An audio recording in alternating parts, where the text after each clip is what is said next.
Rising Above Shadows of Abuse podcast. I'm your host, Grace Ofba. Thank you for joining me on this exciting journey.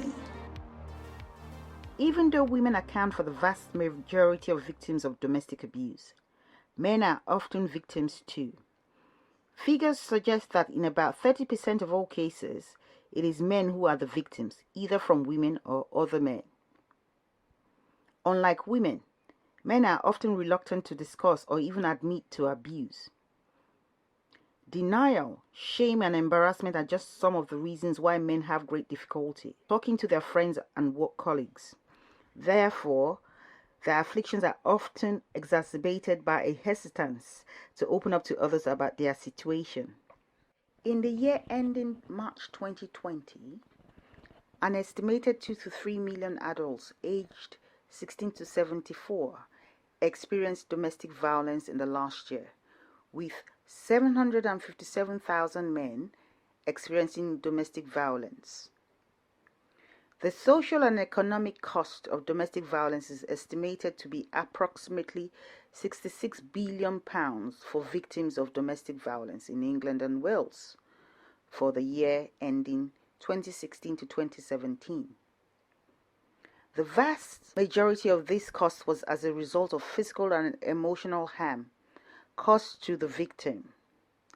There are only 9 refuges exclusively for male victims in the UK. 19 organizations offer safe house provisions for male victims in the UK. A total of 78 spaces of these spaces, only 20 are dedicated to male victims of domestic abuse. Mankind Initiative is amongst the few organizations that cater for male victims of domestic violence. The comeback is always stronger than the setback. This week's episode of Rising Above Shadows of Abuse features an interview with 2 women, Natasha and Sally, who are support workers in a refuge and a drop-in center for these male victims. First of all, I asked Natasha and Sally how they got into this relatively unacknowledged area of domestic abuse. 3 years ago, I moved from Surrey to Bournemouth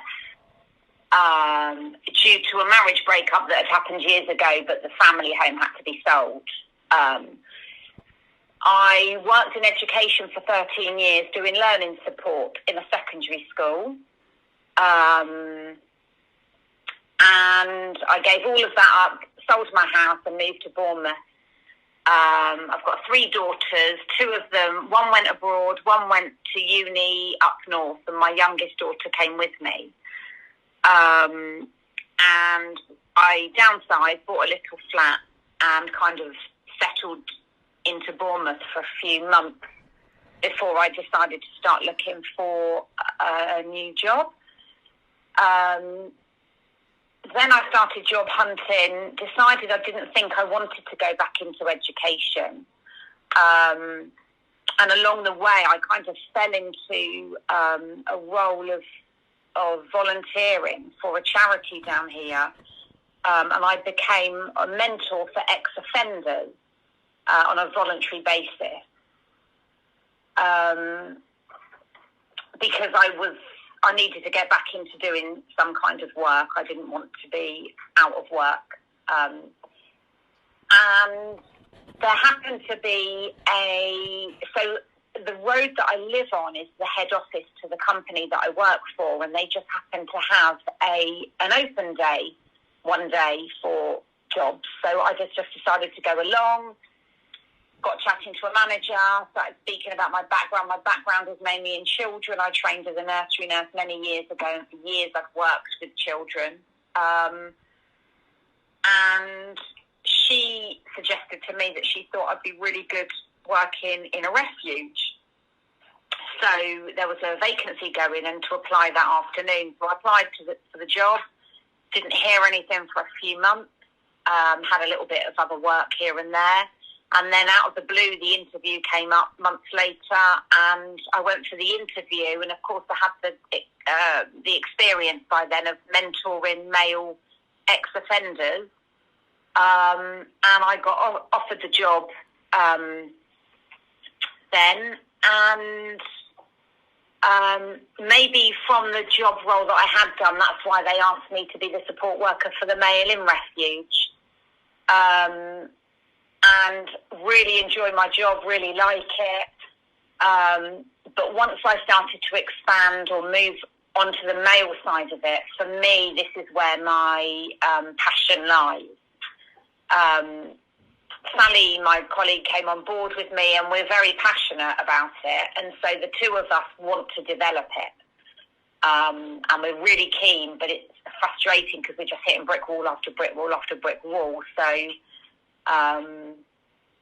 that's kind of like how come I'm here at the, I've got to this part in my life, really. So. And how about Sally? Sally, would you like to introduce yourself, please? My background is in education, and then I broke free of that as my children got older and wanted to do their own thing and leave home. And I just wanted to do a little, I did relief work for BCHA, well technically I still do. Thought I'd go into young people's and realised they would run rings around me. So sort of working in various schemes for BCHA. And then on one of the training courses, Professional Boundaries, I think it was, I met Natasha and we got chatting and she said, oh, come down to Pool Refuge. So I went down and did a few shifts and helped out, especially during the lockdown at COVID at Pool Refuge. And we sort of got a friendship, and then I got involved with the men's drop-ins from there. I think I joined and they started about a month. And had no experience about domestic abuse or anything whatsoever in my life. Found it absolutely mind-blowing what I was hearing. Got really on board with the men's side. Lots of support from our boss. So now I do sort of 1.5 days with the men's drop-ins. I mean, we've expanded as much as we can at the moment. Yeah, we just want to expand it. We're passionate, we're keen, we enjoy it, we enjoy what we do. For us, we get a lot out of the role because we see how the men are benefiting from the drop-ins, from being able to talk to us. We set up a WhatsApp group so the men can all talk to each other. We've had meetings with the police. We've been offered a space at one of the cafes in Bournemouth that they like to help vulnerable people, so they've offered it to us 2 evenings a week. So we've held one of our groups where we brought the police in to talk, so we got the two groups to merge. They've had an open mic night at this cafe, and one of our guys is very musical, and he's written a lot of music about the trauma and the abuse he's gone through. So he signed up to the open mic night, and we kind of all went along and supported him, and it's kind of just developing really and becoming more and more positive and allowing these guys to move on. I mean, a couple of the guys have said we've been lifesavers, so we do believe that they've been in a really dark place, but with our help and support of the other guys, it is helping them move on, and we're noticing results from it. I don't know if Natasha mentioned, we do a Tuesday evening one. We're involved with the YMCA of Bournemouth, who've been brilliantly supportive. We're just working together and working our way through it, really. So I don't actually work at the refuge anymore. I just basically do the men's drop-ins. So it's quite interesting that both of you are working with men who've gone through domestic violence. And the question is, why did you decide to do this kind of work? Or why did you decide to work with men who've gone through violence? Yes, so the refuge, so I work in refuge. Sally is a relief worker, so Sally comes in and out of refuge and works for other properties within our organisation, because it's a housing organisation that we work for, so we also house other types of vulnerable people. Okay. So the refuge that I currently work in has 18 flats. Now, 17 of those flats are specifically for female. However, one of the flats is specifically for a male, with or without children. Now, I started there about 2.5 years ago and became the support worker for the males as soon as I started there. And about a year down the line, I kind of noticed that there wasn't very many opportunities for men to be able to talk about their abuse compared to what was offered to women. So, like pattern changing, freedom courses, they are only just specifically for women. And I kind of felt that men, because they have problems talking anyway, maybe a drop-in would be a really good idea. So I mentioned it to my manager, who thought it was a good idea, and I started a drop-in. Sally very quickly came on board with it, and a year later we now have 3 drop-ins a week for male victims of domestic abuse. As a result, it's kind of escalated. We now want to kind of reach out and do more outreach with them, because as more men have come on board from word of mouth and supporting each other, we realise that this is a real big niche in the market, that there is a need for more support for male victims of domestic abuse. And that's how come we've kind of gone more onto the male side of it. You said something that was quite profound. You said because men find it difficult to talk about the violence they've experienced. Yeah. And when they come in for the drop-in, have you raised up this issue about them not being able to communicate the violence they're going through in their relationships? Yes, so a lot of the situations of the men that we support, most of them actually have had the police involved. And across the board, they've all stated how the police don't believe them. If the police is called to a domestic abuse incident, the man is automatically removed from the situation, because often the woman will claim that they are the ones that are the victims, so therefore the police, because they obviously only have a short time, will move the male. Again, they're telling us how men, family members don't believe them, friends don't believe them, workplaces don't believe them. Often, in the cases that we've come across as well, the men have got to the point where they're forced to tell their work colleagues or manager or bosses, because there's the fear that the woman will come into their work and do damage in their workplace, which has happened, or there have been threats to have happened. As a result, we've also noticed how unsupportive some of the companies can be, just because the awareness isn't there. So that's something that Sally and I are looking into as well, at raising awareness of male domestic abuse in workplaces. Okay. So the issue now with the men going through violence is because they don't have enough support, and number 2, there's not enough awareness to let people know that men also go through abuse or violence by their intimate partners. And also you said because of the drop-ins, it's people are now coming into the drop-ins you hold. How often do you hold the drop-ins? Is it weekly or bi-weekly? Yeah. Okay. So now that it's like it's now becoming more aware to people around that you are doing drop-ins. Yeah, so we basically advertise the drop-ins through various professional agencies, through social workers, through doctors, through the police. And then it goes out in companies as well, on internet. We've got it in Nationwide. We have it in various cafes, football stadiums. Anywhere we can think, we get a poster out and information about it. Oh. So some of our referrals actually will just see a poster. Some will act and call us. Some are actually referred in through, say, a family intervention worker or a social worker. Okay. And then obviously the guys, when they start coming, they are so aware, once they realise they're so aware of what domestic abuse is, then they actually can recognise it in some of their friends and work colleagues. Okay. It is, like you say, it's getting that awareness out there all the time. Okay. So have you reached out to, say, some companies or institutions to sponsor your drop-ins? Not to sponsor. So this is an issue we have at the moment because we want to take it further. It's all about funding. So our company that we work for, which is called BCHA, we had a meeting last week with the CEO of BCHA.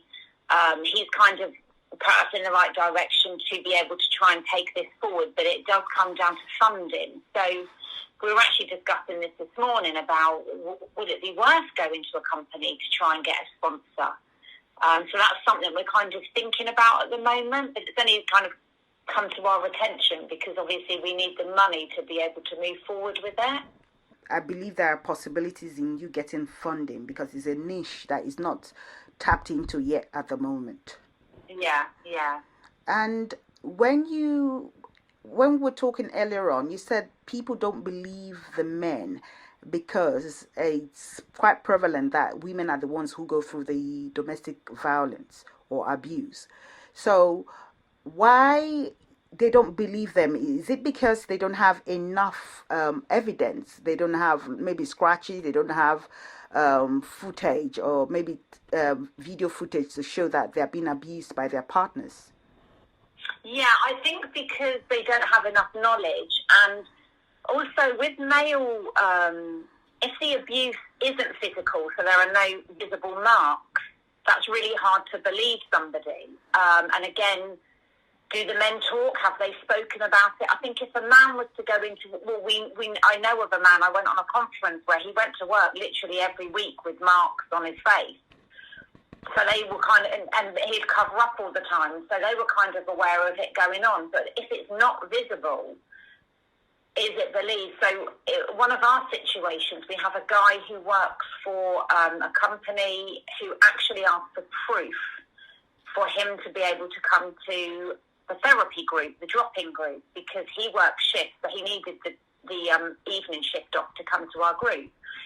So he had to ask us to send over an email to prove that he came to our therapy group. So as a result, I went to the HR department and wrote a supporting email claiming that yes, he did come to our support group due to the fact that he's a victim of domestic abuse. And I said I did then ask to see their safeguarding policy because this is something that we're not asked to do very often, and I just wanted to make them aware that actually it does go on. Anyway, I didn't get a response back from them, but I kind of had put my point across. And then a few months later, we ended up getting another guy coming to us whose workplace had actually referred him to us. And when I asked him who he worked for, it was the same company that had asked for proof of their another guy coming to our therapy group. So as a result of me actually sending that email to the company, it made them more aware in that instance. So they were then able to forward somebody else onto us. Do you conduct, say, therapeutic sessions? Do you have a trained counselor or psychotherapist that works with them? No. What we do is we signpost them to different professionals, if that was the case. A lot of them do have counselling when they come into us, and a lot of them have said that they find the drop-ins more helpful, and I think because there's other men that they're around that are in the same situation or experiences that they can relate to, for them they find it much more valuable. That's the feedback that we get. So Sally and I are not trained counsellors. We sit and listen and we facilitate the group. But we do signpost if we feel that there is a need. If we have any safeguarding issues as well, Grace, then we will follow those safeguarding issues up ourselves. Okay. So just to protect the guys that we work for more than anything, because it's the only thing that they've got in this area. We are aware that in Hampshire they've got nothing like it, so we're trying to kind of broaden out that way a little bit. to try and bring them across the borders back into Dorset, because we've got one of our drop-ins, which is this morning, and it's really quiet, but it's on the borders by Hampshire, so that's what we're going to try and offer to go across there as well. What are the challenges you've faced so far with this drop-in service?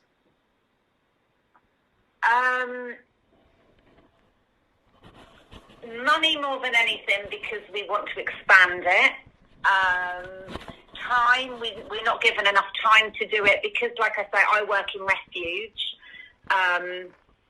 So what happens there is, when I'm working in refuge, my manager Steve doesn't really like me doing much male side of it, because it's taking time up from the refuge, which I totally agree, totally understand.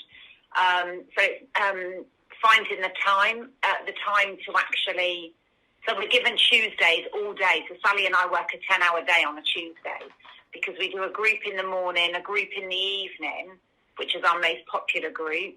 And then in between that, we just literally do all of our admin work, advertising work on the male side of domestic abuse.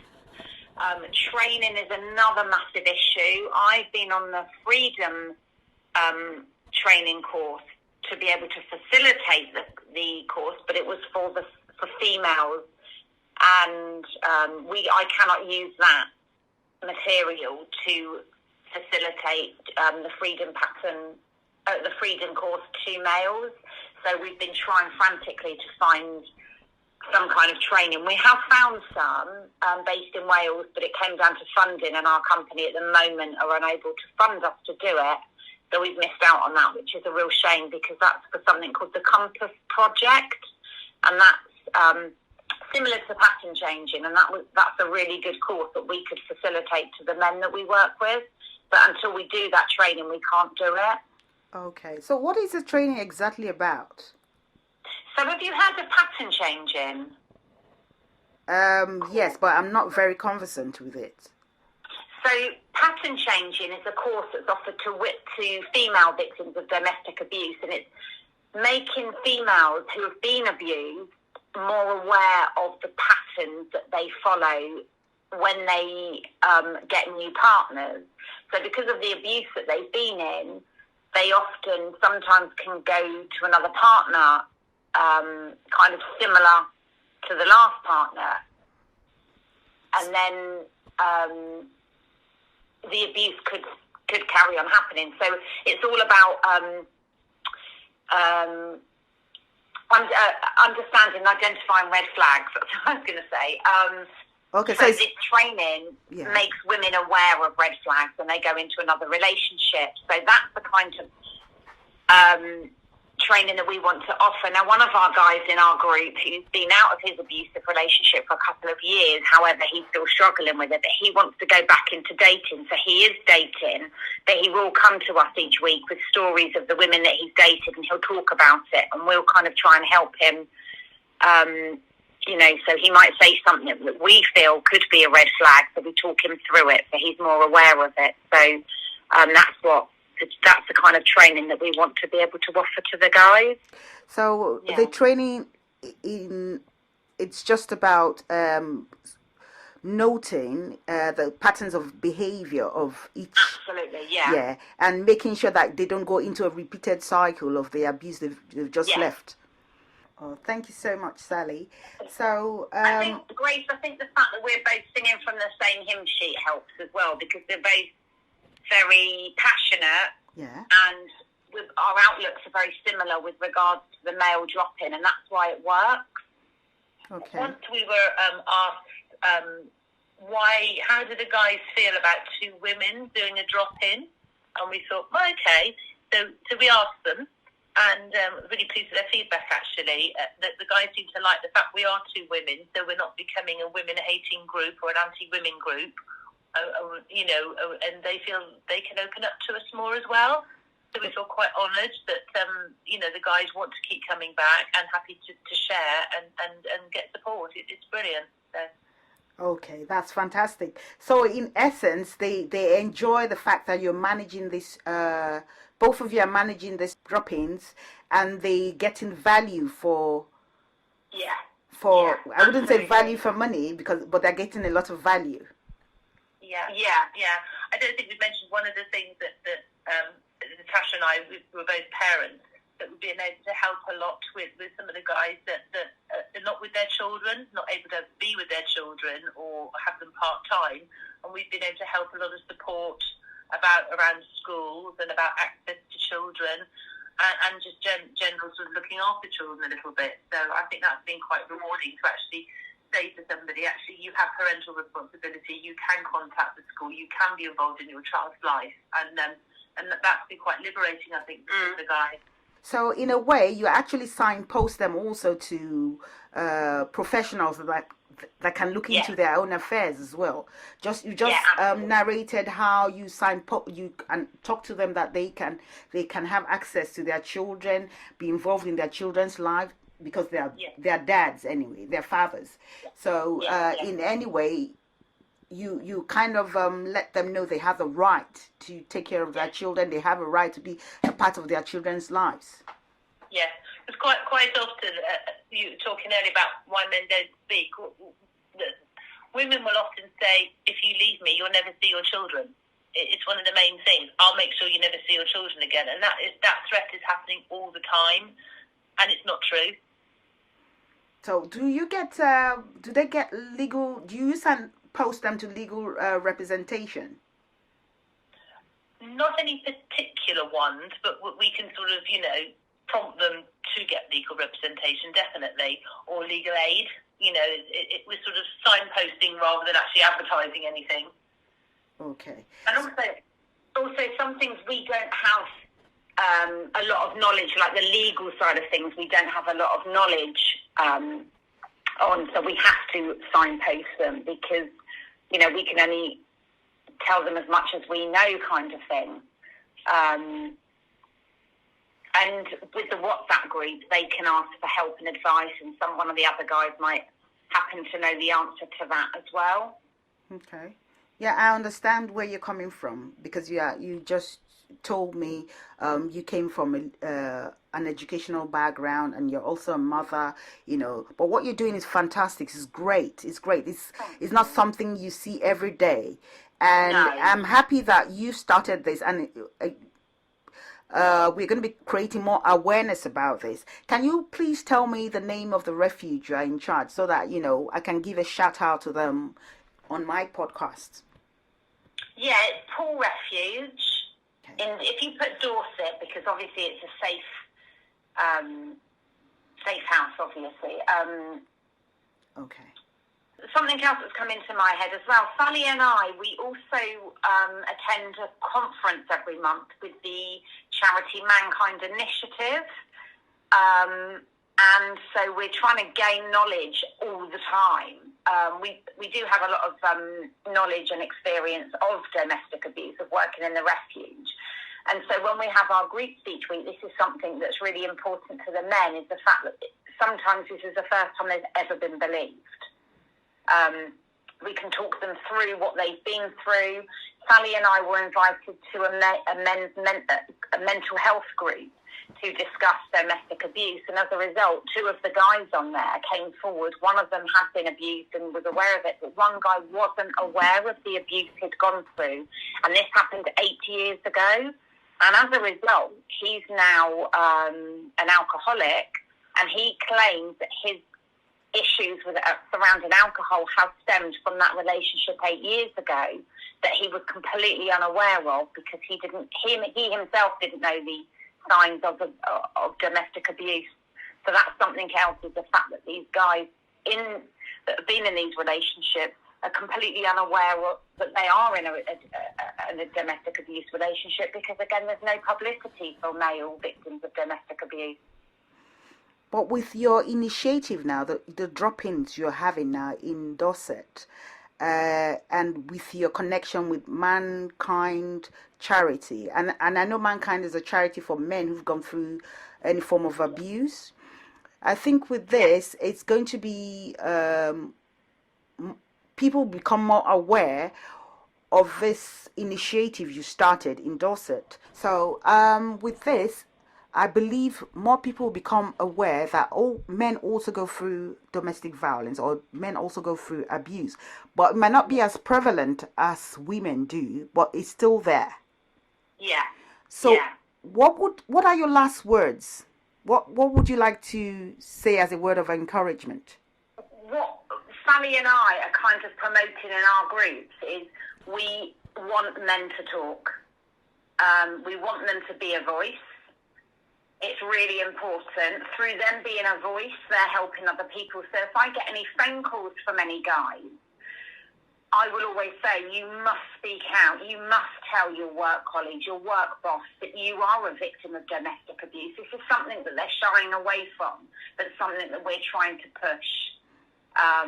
So, we stand up and say you are a victim of domestic abuse, which is something that men are, embarrassed or don't want to talk about or don't want to say, but we are trying to make them say it because we think that it will help, even if they help one other person. But, and that has been happening through the year that we've been running our drop-in groups. We've had proof of that is by them actually coming out and saying, I am a voice, I am a victim of domestic abuse. It can help other people. So our WhatsApp group is actually called I'm a Voice. Okay. Thank you so much, Natasha. And Sally, what would be your last words, please? Okay. Basically, yes. Be a voice. Listen to friends. Look out for it. We just need to raise awareness of it everywhere. From workplaces to family settings. Strong men do cry. Strong men need to talk out. Strong men are good.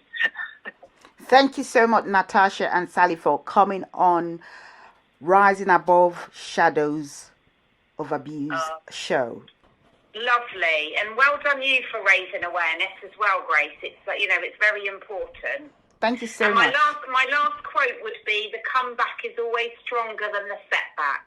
Oh, that is a fantastic quote. Thank you so much, and lovely talking to both of you. Thank you for listening to today's episode. I appreciate all my listeners for subscribing, commenting, and reviewing the podcast. Continue to push on, and never give up. Thank you, and see you in the next episode. Rising Above Shadows of Abuse podcast. I'm your host, Grace Osborne. Thank you for joining me on this exciting journey.